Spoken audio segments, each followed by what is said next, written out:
Sirs, ladies and gentlemen, welcome to the panel for SDA. My name is Colonel Stuart Whittley. I work at UK Space Command, and I have the honour to host this panel for the next hour or so. Before I hand across to our presenters from Northrop, Grumman and Airbus, I thought it would be appropriate to give you a bit of context about space domain awareness and indeed the wider aspirations of the panel. In terms of why do we need space domain awareness, I would hope I would be somewhat preaching to the choir, but to give you an example, we wouldn't ever dream of putting the carrier strike group in the South China Sea without some form of situational awareness. We wouldn't do the same with our critical national infrastructure, but to date we've been somewhat remiss in applying space domain awareness to some of our critical space assets.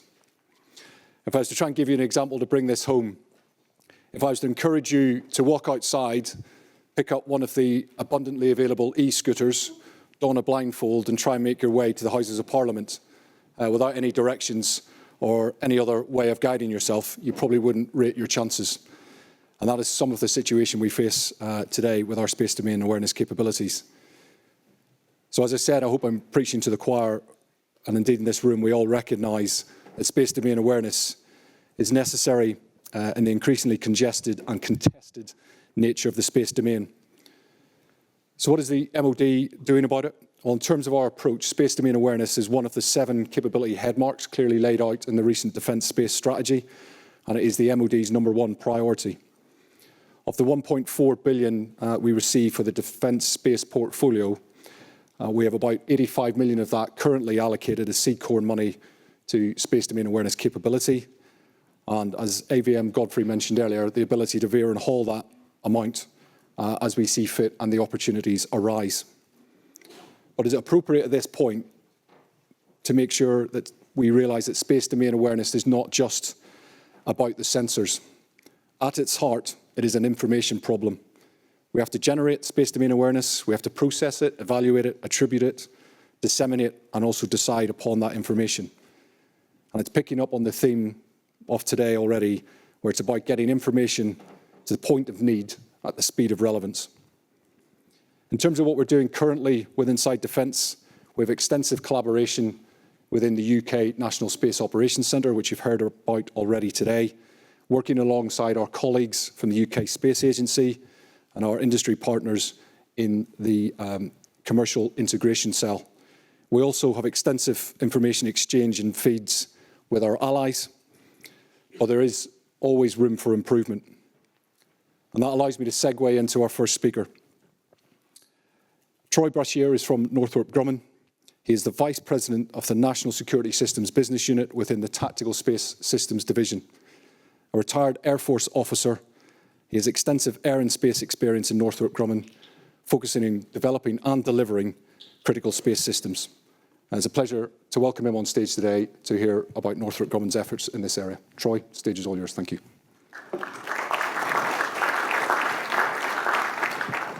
Okay, hello everyone, and thank you, Stuart, for that. I appreciate it. And you can tell by seeing both of us up here on the stage, we are putting together a defense space basketball team, and they were looking for a shooting guard, so I'm in.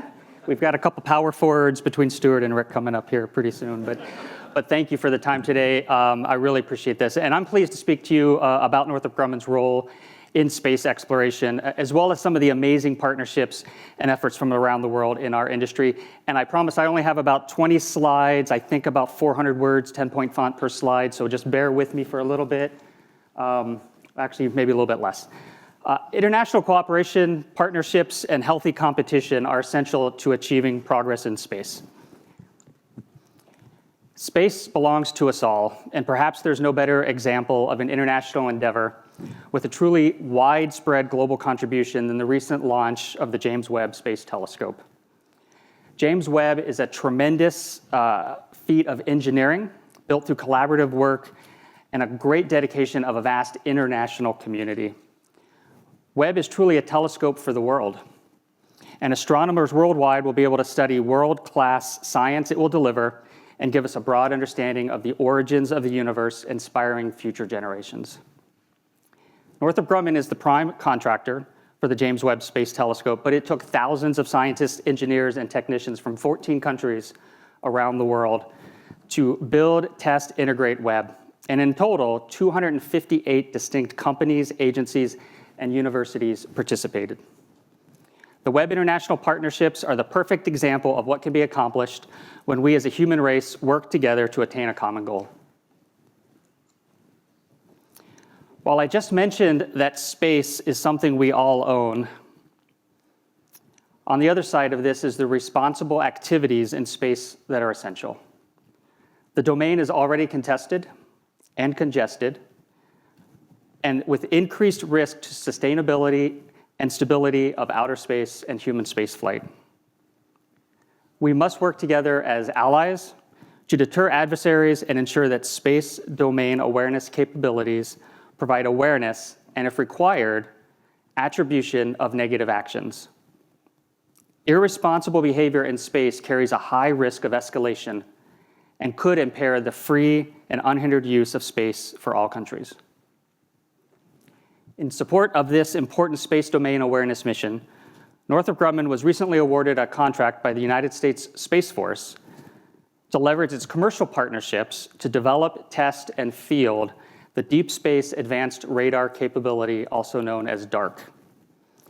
DARC is a rapid, affordable, highly effective solution for space domain awareness. The DARC program will field a resilient, ground-based radar providing significantly enhanced space domain awareness for the geostationary orbit. Current ground-based systems operating at night are impacted by weather conditions. DARC will provide an all-weather, 24/7 capability to monitor the highly dynamic and rapidly evolving geosynchronous orbit critical to national and global security.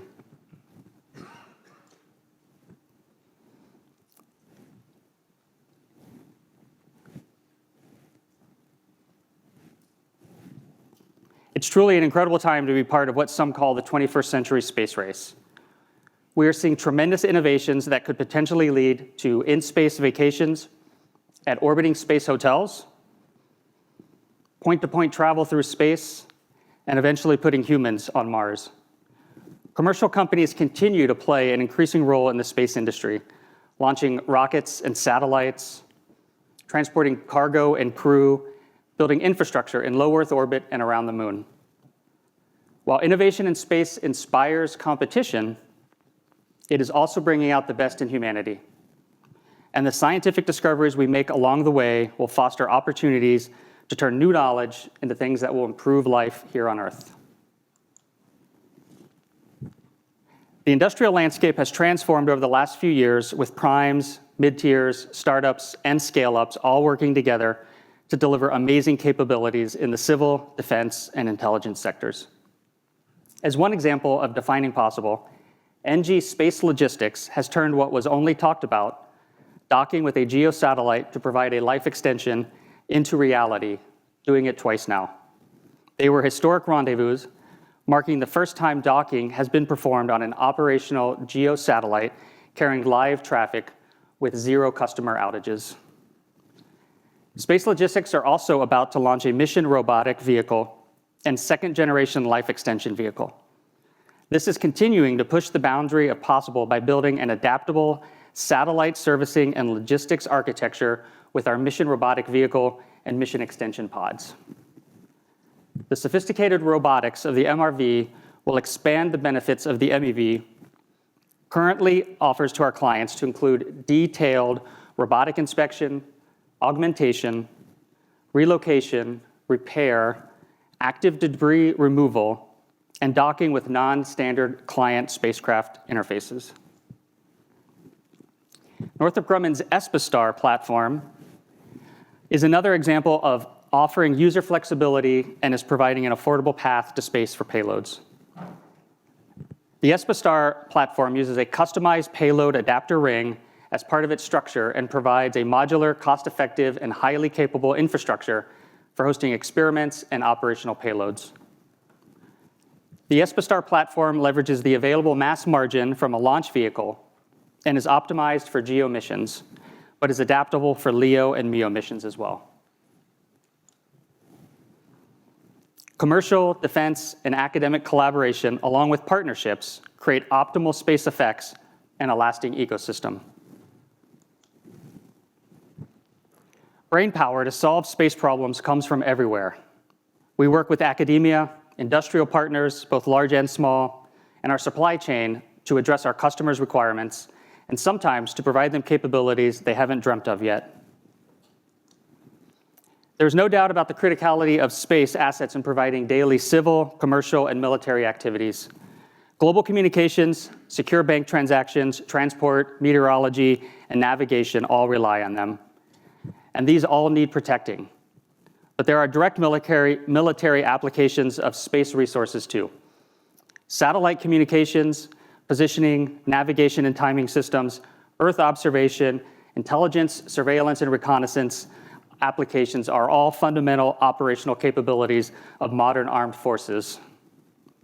A powerful example of collaborating in the defense world is Northrop Grumman's Integrated Air and Missile Defense Battle Command System. This IBCS connects sensors and effectors never designed to work together into one command and control system so warfighters can see and act on data across the entire battlefield more swiftly. Just as important to commercial and defense collaboration is academic collaboration. To continue to innovate and excel, it is imperative for us to develop students' abilities and interest in STEM, science, technology, engineering, and mathematics, to place them on a path towards workforce readiness. Our education strategy focuses on engineering and technology-based programs and initiatives that excite, engage, and educate students and serve as professional development resources for teachers with a primary focus on middle grades. In this picture, Northrop Grumman and the Korea Center for Women in Science, Engineering, and Technology held a mentoring session and career exploration event for high school girls interested in STEM to further nurture women scientists in South Korea. In 2022, we set a new goal to impact 10 million underrepresented students in STEM, including people of color, females, persons with disabilities, and indigenous peoples. This will be accomplished through informal STEM exposure, formal STEM programming, and professional development with teachers. In this picture, Northrop Grumman welcomes students from Mergenthaler Vocational Technical High School in Baltimore, Maryland, just outside Washington, D.C., to our Baltimore campus to celebrate Manufacturing Day. In the future, more than ever before, mission advantage will go to military forces who can coordinate and act together across all domains.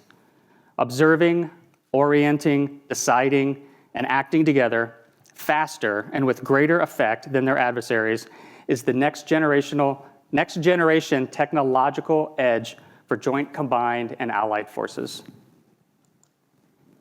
As the battle space becomes more digitized and the threats to the RF spectrum become more complex, modernized, resilient Milsatcom is essential.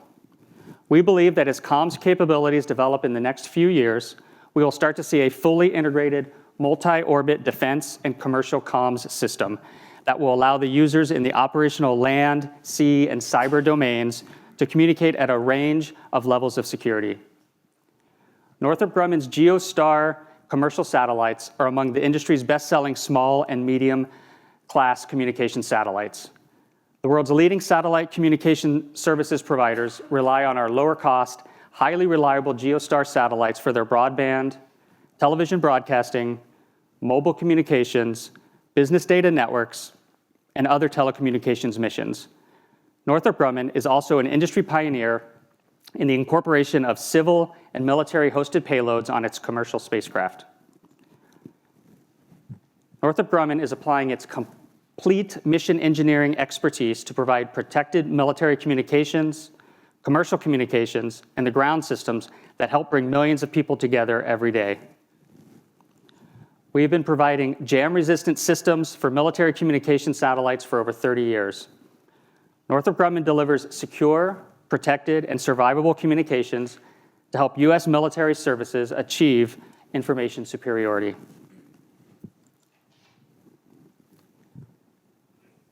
Northrop Grumman's seabed to space advanced multi-domain maritime capabilities enable current and future maritime missions. As a platform, sensors, space, communications, and weapon systems prime contractor, Northrop Grumman understands the facets of the end-to-end kill chain and is able to develop multi-domain maritime kill chains that are survivable, precise, and affordable. NG has the ability and willingness to work with partners at every link of the value chain, both domestically and internationally, to provide the greatest value to our customers. Since the dawn of the space age, the companies that are part of Northrop Grumman have achieved many historic accomplishments, from designing and building the first lunar lander to building the space shuttle boosters, being instrumental in the development of the first missile and satellite programs, supplying the International Space Station with vital cargo, and conducting the world's first in-orbit satellite servicing missions. Northrop Grumman has pioneered new products and ideas that have been put into orbit, on the moon, and in deep space for more than 50 years. The Northrop Grumman Cygnus spacecraft is used to carry crew supplies, spare equipment, and scientific experiments to the space station. As space is an international business, we have always and are now working more with international partners and suppliers. International collaboration is absolutely key. As an international company, we work with other companies across the globe, working to build systems and sourcing components and materials. At Northrop Grumman, I get to witness our teams defining possible in space every single day. From sending more than 8,000 pounds of cargo to the space station aboard our Cygnus spacecraft, to the first ever docking of a communication satellite in its operational geostationary orbit, to deliver it life extension services, to building the largest, most complex, and powerful space telescope ever built in the James Webb Space Telescope that will fundamentally alter our understanding of the universe, able to look millions of years back in time. Our future at Northrop Grumman will continue to be a story of human exploration, technology, and science. We will develop new technologies to meet the challenges of advanced space exploration, and our team will work to increase an understanding of our planet and our place in the universe. I thank you for your time, and I'm ready to play some hoops. All right, thank you.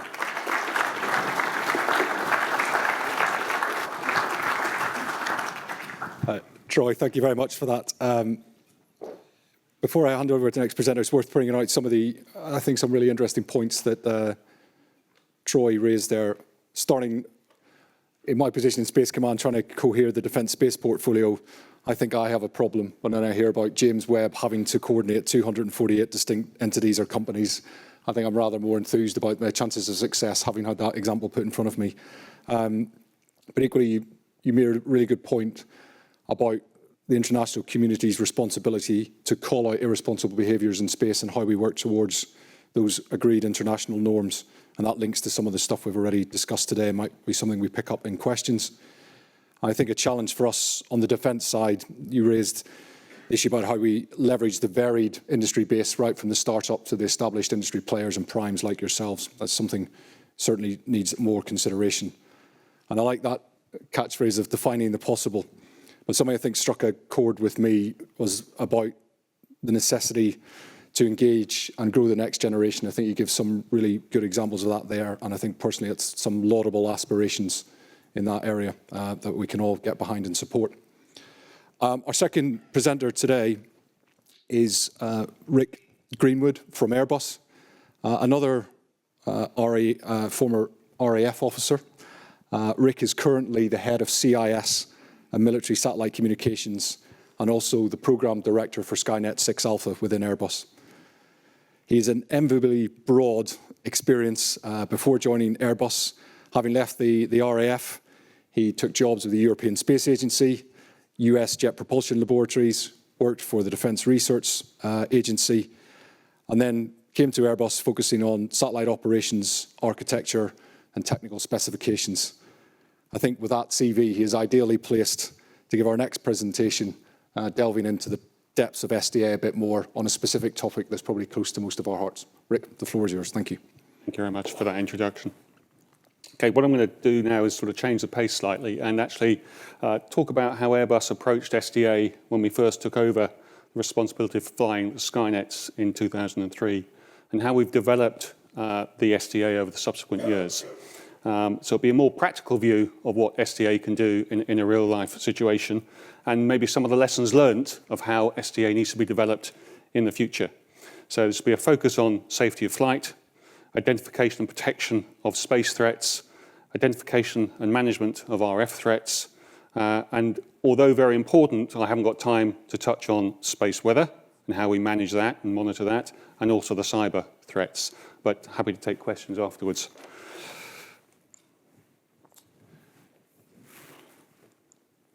Okay, so this slide shows what we currently do. The Skynet 5 is geostationary, the Skynet 4s, the remaining 2 geosynchronous, and you can see 5A in its new location at 95 East. The picture also indicates some of the processes we put round the system to actually manage what we're talking about. So space weather, space domain awareness, AJ operations, and EMI protection, cyber protection, of course, frequency coordination, and spectrum protection. So there's a lot behind the very smooth primary mission, which is just provide continuous comms to the armed forces at the front line under all threat conditions. When I first took over, or when I first got into Skynet operations and Skynet 4, I saw Mike Small over there, we were both on the first space operations course in 1987, 6, 7, a long time ago. We didn't have a flight dynamics team, really, in a sense. A small team that were focused on keeping the spacecraft in its little station-keeping box. That's all. Didn't consider SDA, didn't consider space weather, didn't consider anyone else coming close to us. We were just concerned about maneuvering and keeping it in the box. How things have changed. We now have a flight dynamics team with an Airbus whose primary mission actually is SDA. The maneuvers, the ranging are almost automatic. What we focus on and what we spend most of our time on is understanding the environment around us and protecting that space asset. So, if I can go to the next slide. This is an example, case study some time ago, but it still happens, of course, because this bit of space junk hasn't gone away. What the slide shows you is two-dimensional. Remember, we have a third axis here, the radial dimension as well. But the blue line there is nominal Skynet 5B location. Red line's station keeping box. The green is the Grozny satellite. The important thing here is you don't get a conjunction once and then it disappears. This conjunction happens over several weeks, and we have to avoid it for that entire time. Now, I could very simply just move the spacecraft completely out of the way. What's wrong with that? I lose my comms mission for the time, but more importantly, perhaps I lose fuel. Fuel is lifetime, and lifetime is mission lifetime. So what we are trying to do is have one maneuver, or even better, maybe just delay or bring forward one of my station-keeping maneuvers such that I can avoid a collision. And I don't need to avoid the collision once, I need to avoid it every day for the next 3 weeks. So that's the sort of analysis we are doing all the time to do this, and this is what we achieve. What are the conclusions?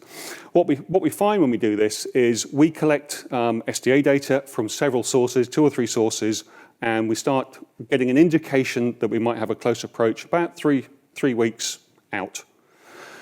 The error bars, and the key thing for SDA is the error bars. There isn't a single truth out there. You'll get SDA data from one source, you do the conjunction analysis, and it'll tell you a range, closest approach. You'll get an SDA from another source, do the analysis, and it will give you a different close approach with error bars. And what we find if we do this conjunction analysis daily, as we get closer and closer and closer to the time of closer approach, these error bars come in, they get narrower, and they start to converge. At that point, we reckon we have enough of the truth. We then determine how close it is, and if it's too close, we will then do something about it. For a dead satellite, we have to do something, obviously, and we maneuver out the way. As I said, we try and make sure that's a minimal maneuver for the whole period of time. If it is a live, friendly satellite, we will probably ring up the satellite control center, have a chat with them, and one of us will take the appropriate action. This is an example of an intentional proximity operations. This is sort of stuff is public knowledge. Two examples here. The problem with SDA in these cases is that the operators are starting to get clever. And I like the idea of the radar, and we'll come on to that. At the moment, the primary GEO SDA is optical. So by definition, that has to happen at night. What some of these operators are now doing is they're maneuvering when the optical telescopes are in daylight. And if you think about what the optical telescope sees, it sees a dot. It sees a star that's moving. What you've got to do is associate that dot with the actual spacecraft mission. So if it maneuvers when you're not watching it, you next acquire another dot. You have to check that that dot is in fact the spacecraft you're trying to track. So you need that history. And if it maneuvers when you can't see it, you start losing that history. So it's complex. So you need something better than just optical SDA. Radar SDA ground-based will help if it can reach GEO. That's what the new systems are doing. But you also need to think about space-based SDA. So you get rid of cloud cover, you get rid of the optical limitations, but you also get more timely and more localized SSA that you'll probably need in future when you have these hostile encounters. So concepts, bodyguard satellites, the threat is increasing, ground SSA has its limitations. We need additional SSA and more timely SSA for the missions. And where we're going and where, particularly the US and France, we know we're going is bodyguard satellites or even sensors on your prime mission that can start detecting something coming close to you. So this is where we think about additional space-based SSA. So what we're doing, there we go. What we're doing in the UK at the moment, we're running experiments. We have a Prometheus 1 mission that is actually live at the moment. We are experimenting with that. It's a small software-defined radio and a processor on board a CubeSat. We're running experiments with that, painting it with a radar in the UK, detecting that radar image.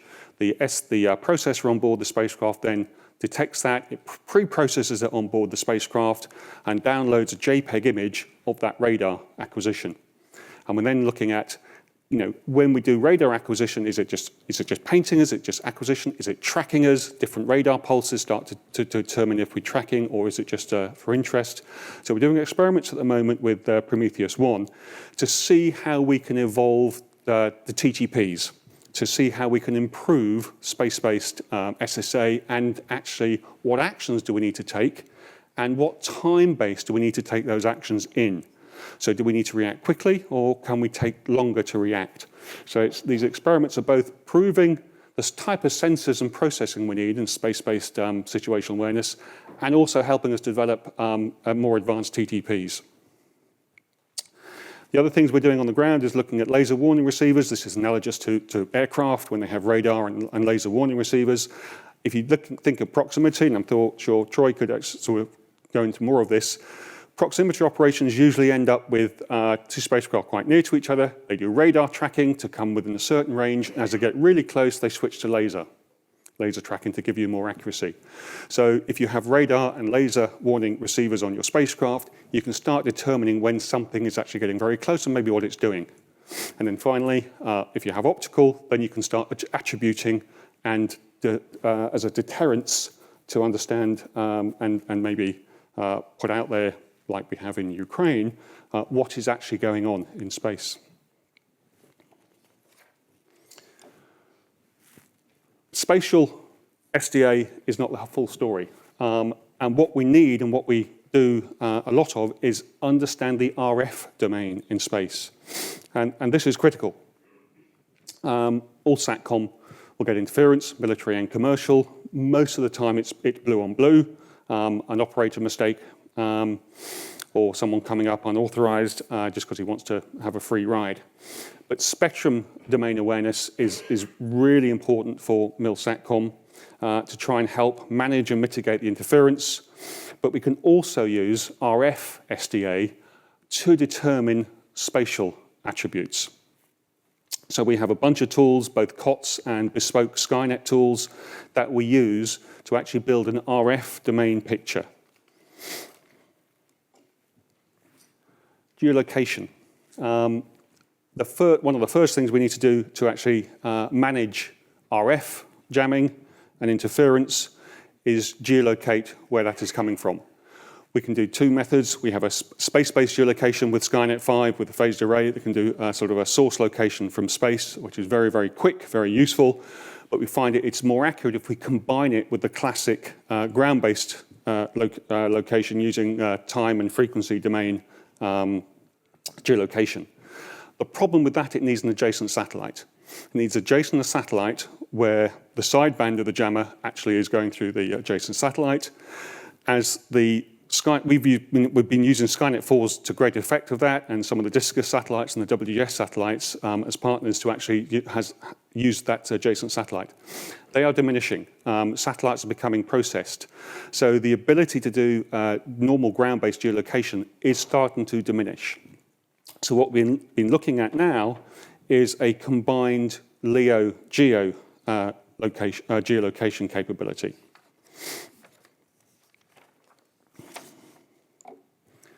So we've been doing studies and experiments with this sort of system, again with the Prometheus satellites. We intend to expand this when we launch the Prometheus 2 satellites that we talked about this morning, to see experimentation, how this GEO-LEO hybrid geolocation capability can compensate for a lack of adjacent satellites. In fact, what we tend to call in Airbus these days, this sort of combination of spatial and spectral situational awareness is S3A.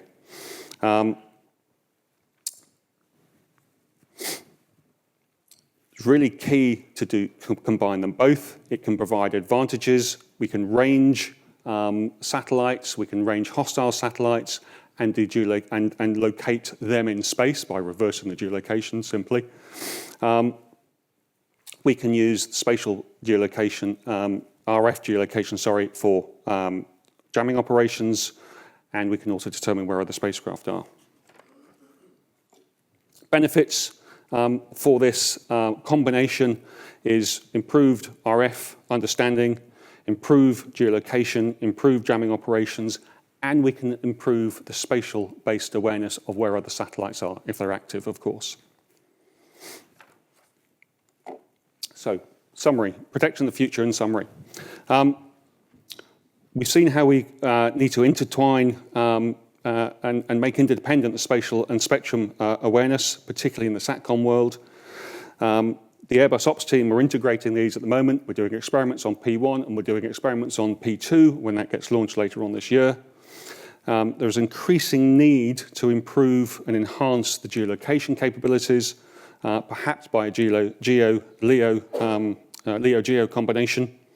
And I think defense needs to think about integrating these two different aspects of space situational awareness. In summary, prime mission of Skynet is to provide secure, assured communication service to the UK forces, no matter what the threat. SDA in all its forms, physical, RF, natural, space weather, are key to providing that capability now, and it will be key and more so in the future. Space domain awareness is an essential capability of the Skynet 5 operations, utilizing data from many SDA sources. And due to the nature of the threats, existing SDA capability must improve. An example of that, we use the Space Data Association, fortunate name, SDA again. One of the key things, particularly if it's an active satellite, is understanding where it's maneuvering to. So using the SDA data, we get the maneuver data, predicted maneuver data for other satellites. So you don't want to maneuver out the way if someone else is going to maneuver and you crash. So SDA, different sources, optical, radar capability, space SSA, RF SSA, all important. How do we combine them in the future and improve our space awareness? Thank you.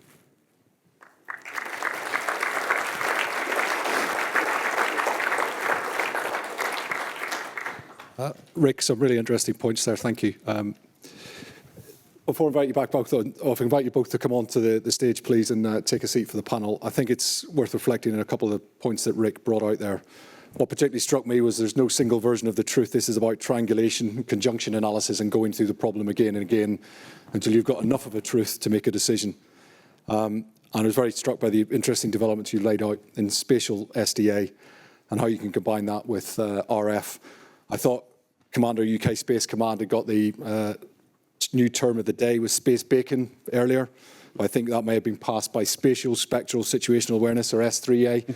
We all love a good abbreviation in space, so might that be the one to follow on. We now have both presenters on stage for about 20 minutes, if not slightly longer, to take your questions.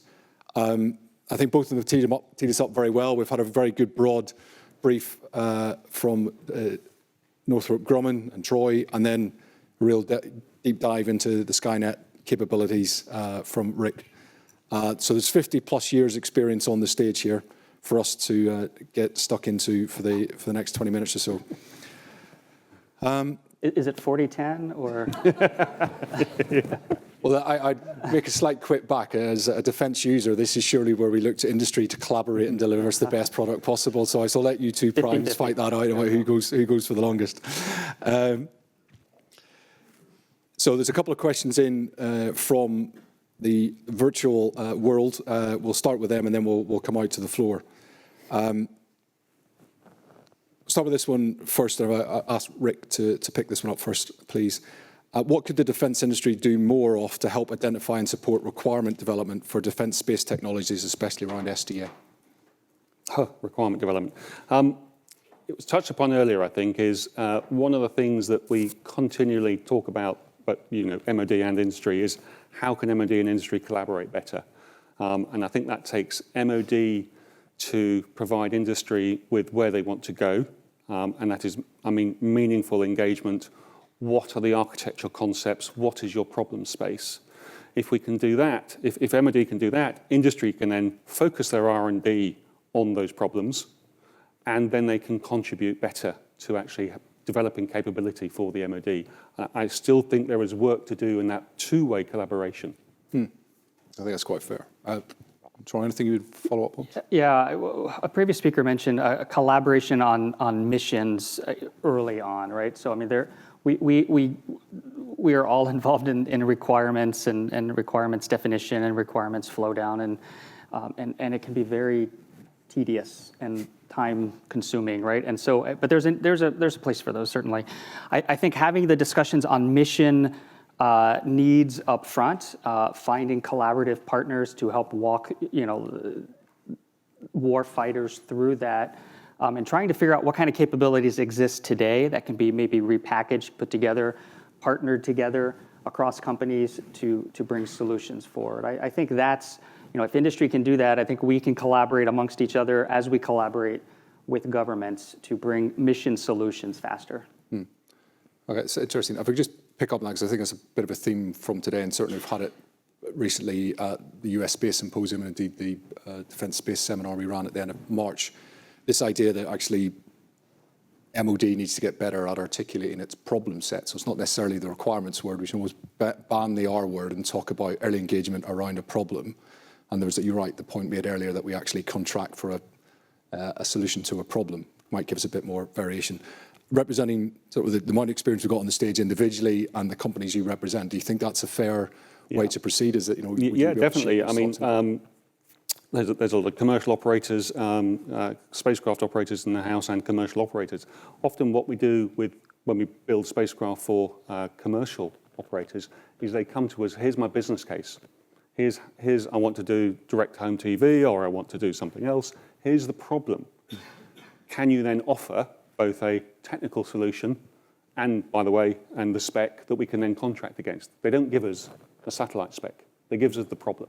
And when, I say we, because we're not very good at that collaboration. I think the other thing we're not very good at is how to speed up R&D and developments into operational capability. We're not very good at creating a framework, a long-term vision, a long-term framework, and then tasking within that framework. So we can do 6 months worth of work, get R&D, get something out into the field, and then carrying on developing it, and then get a version 2 out in the field, carry on developing. Too much, here's the spec, great big sort of classical system, PDR, CDR, and then bring up the capability. We used to do this in URs quite well, but we've forgotten how to do that. And this is a procurement problem and commercial problem that we both have to address. That's very wise words. Yeah, I would agree, and I think the other part of this is perhaps in the risk realm, right? I think a richer collaborative discussion about actual risks of technology transition, of mission, and then an ability to thoughtfully work together to trade risks against cost and schedule and performance and mission capability. Sometimes we end up having very stilted conversations about that, and I think we could all work together to have those, because that's going to allow capability to the warfighter faster. Yeah, I agree. Thank you. We'll go out onto the floor if there's any questions from the floor, please. I've got one there. Deanna, thank you. Thank you. Hi, Deanna Ryle, Space Systems Command in Los Angeles. As we're talking about the theme of Allied by Design today, I'm curious to industry's perspective on what an Allied Industry Day might look like. If we're talking space domain awareness, what do you see as the pros and cons if we as nations got together and held an International Industry Day and asked the space industrial base from all of our countries to come and talk about what you see as the way ahead? Help us shape what that might look like. Thank you, Deanna. A really good question. I stress that was not a plant, but a really good question. Thank you. Troy, if we start with you, please. Yeah, sure. Hi, Deanna. So that's a great question, and I think what would be helpful is if these are two-way conversations, because sometimes we go and it's a very one-way. You ask us what thoughts we have, right, and as best as we can to try to open the aperture and have a wide discussion. Sometimes it gets narrow, and then you hear many narrow ideas. Sometimes it's the other way around, where you brief us and we hear. And so I think trying to find the right middle ground of going back to that first discussion of what are the mission outcomes, what are the mission effects that I say we as a former Air Force guy, that you're trying to get to, is a good place to start. We can then talk about, again, current capabilities, potentially packaged in different ways, partnered in different ways, look at new technologies where we need to invest. Because I feel like sometimes in the discussions, it's a very, what do you have today, or what can you dream of? And I'd like to see us have the discussion a little bit about how can we have some phased, delivered approaches that ramp up capability over time in a way that makes sense. Yeah, I think it's a good idea to have any keep talking, which is good.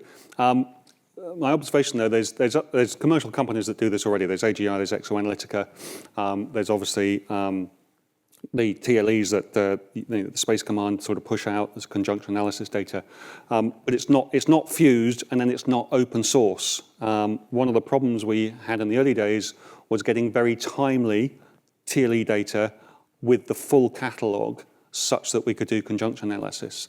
The Ukrainian situation, I think, has really exposed the fact that if you have a independent, and it was Maxar and the commercial ISR, data out in the world, the rest of the world gives it a bit more credence if it just came from one nation or two nations. It's almost independent. If we can get the sort of worldwide SDA is what we're talking about, how do we get to that situation where people can trust the data, whatever nation they are, and it's not just maybe from one particular source? And I think that comes to also is to try and fix the what is the truth situation as well. What's the accurate data? Yeah. Deanna, happy with that? Got it planned for July. Was that the answer? Yeah. Any other questions from the floor? Take one down here again, please.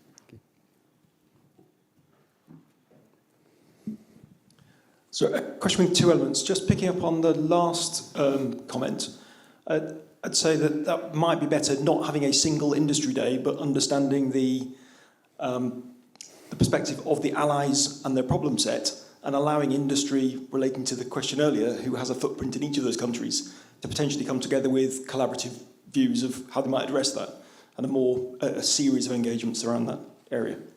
I think the other one comes back to the comment earlier about risk. And at what point is that thoughtful discussion around risk best addressed? Because risk will present differently for different solution areas or different configurations, concepts. So is that right at the very front, or is that once a preferred partner has been selected and risk around their particular solution is then taken forward. Any thoughts on that? Yeah, I'll jokingly say neither, because I think it has to occur the entire time. Up front during this sort of mission trade space, right? If we can have those open discussions about how industry may view current technology to be applied to a mission set. It needs to occur during contract award and program startup, right? When you have an initial idea of technological and schedule and cost risks. And then it has to occur every single day after that. The programs I think that a lot of us have seen that have worked well is when industry leadership and government program leadership have strong relationships. And one of our previous speakers talked about that being the water that feeds the plant. Is that what it was, I think, that AVM Harv said? So, and it's true, right? And it doesn't mean it's a total agreement all the time, but it has to be this discussion where you can have that honest transparency. So I guess I'd say I think it has to occur all the time because the risks change, the risk profile changes over time, certainly, and they're always present. Rick, anything you'd like to add? I think it depends on what your program or your procurement philosophy is. You know, if it's a classic program, here's a spec, compete it, procure it. You need to understand the risks, and it's rather trite. Risks should lie where they're best managed. If it's more of a incremental development program, then you have to be, first off, very open with the risks, both sides. Put them on the table, understand what they are, and almost joint share risks. And we've had programs before where we do this very collaboratively. So we're doing designs of things with the customer as well. So, it's not a go away, leave me alone for 6 months and I'll come back with a design review. We do designs, we embed the customer teams within our design teams. And we also share risk funding. So we have a risk fund and we share it. And if we don't spend it, then we dish it out again. So there are much better collaborative ways of dealing with risk if you can have that collaborative discussion. It's very interesting. Thank you. Any other questions from the floor? So Stuart, I don't have a question, but I have a comment. I want to go back to Deanna's question about allied by design. It's something that occurred to me afterward. I think maybe part of that discussion, Deanna, could also be how, and I'll put on maybe a US-centric hat just for a second, is how we can be assisted during our design and development of a new capability, how to make that allied by design with government help from the start, right? Because it's one thing to want to be allied by design.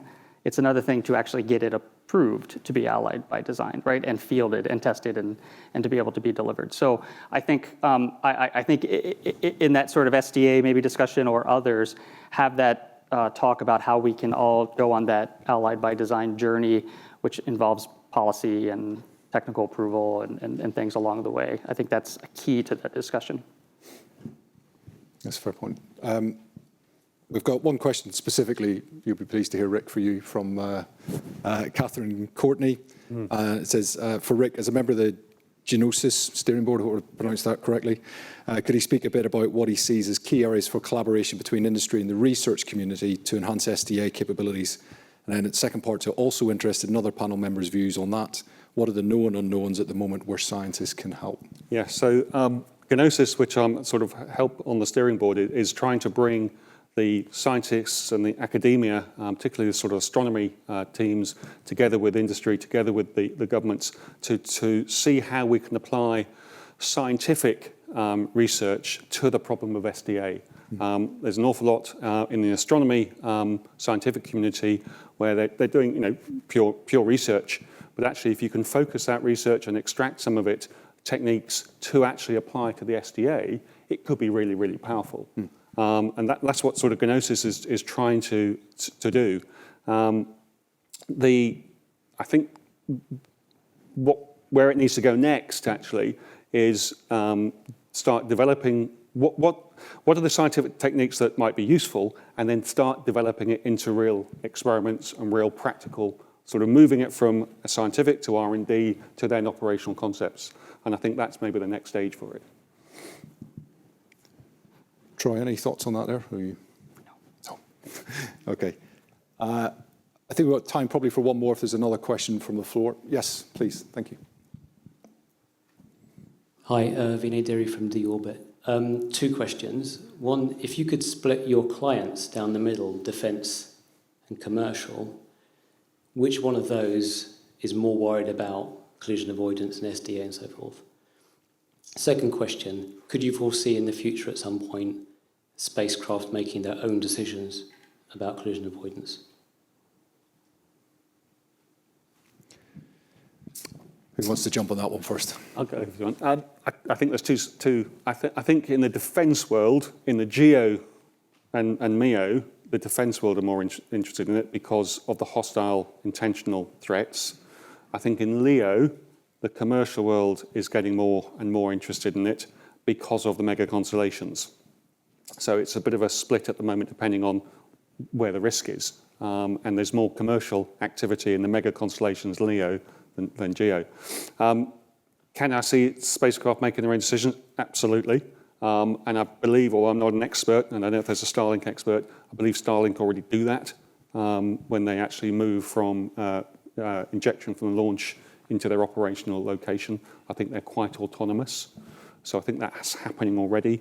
But if you want to do it and take it to the next level, again, you need those sensors on your spacecraft such that they can take those decisions. You know, if the science is there, the physics is there, engineering is there, if you can have driving cars autonomously, you can certainly have spacecraft making their own decisions if they've got the sensors on board.